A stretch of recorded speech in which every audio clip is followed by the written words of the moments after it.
Boutique भी मिल गया, दुकान पे नजर है, बैंक अकाउंट में पैसा भरा हुआ है, मुझे क्या मिला है? बड़ी नेक परवीन बनी घूम रही है। इस घर की इस हालत की वजह मेरी अम्मी और नानी है। मैं आशीष से शादी करना चाहता हूँ। देखा फिर कैसे कसबल निकाले हमने। इंशाल्लाह ये लालची लोग आपस में ही लड़कर कमजोर पड़ जाएंगे। मैंने क्या कहा था कि सब में तुम्हारा कोई कसूर नहीं है।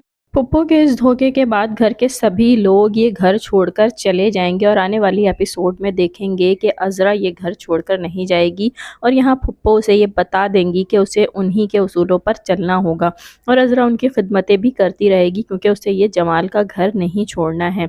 आने वाली एपिसोड में हम देखेंगे कि आशी भी यही कहती हुई नज़र आएगी अज़रा की बेटी से कि ये सब कुछ सिर्फ़ और सिर्फ नानी और अम्मी की वजह से हुआ है, जिस पर वो यही जवाब देगी कि तुमने सुना नहीं था अम्मी ने क्या कहा था कि ये सब कुछ तुम्हारी वजह से नहीं हुआ, इसमें तुम्हारा कोई कसूर नहीं है, इसलिए तुम परेशान मत हो। यहाँ हम देखेंगे कि बिलाल जिसके ज़रिए पुप्पो ने ये सारा काम करवाया है, अब उसे ये नज़र आएगा कि पुप्पो को तो सब कुछ मिल चुका है, तो उनसे यही कहेगा कि सब कुछ तो आपको मिल गया, दुकान भी आप हड़पने के चक्कर में है, मकान और बैंक भी आपका पैसों से भरा हुआ है, लेकिन मुझे क्या मिला? तो ऐसे में पुप्पो से यही कहेंगी कि हाँ, तो हमने तुम्हारी मदद करने से कब इनकार किया है।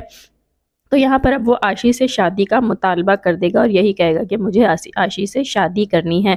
और बाहर खड़ी अज़रा ये सारी बातें सुन लेगी और वो ये बात समझ जाएगी कि अब ये लोग आपस में ही लड़ेंगे और इस बात का जिक्र फ़ोन पर वो अस्मा से करती हुई नज़र आएगी और यही कहेगी कि दुश्मनों में फूट पड़ चुकी है, अब तुम देखना एक दिन ये लोग आपस में ही लड़कर कमज़ोर पड़ जाएंगे और इन लोगों के हाथ कुछ नहीं आने वाला और हमारा हक़ हमें वापस मिल के रहेगा।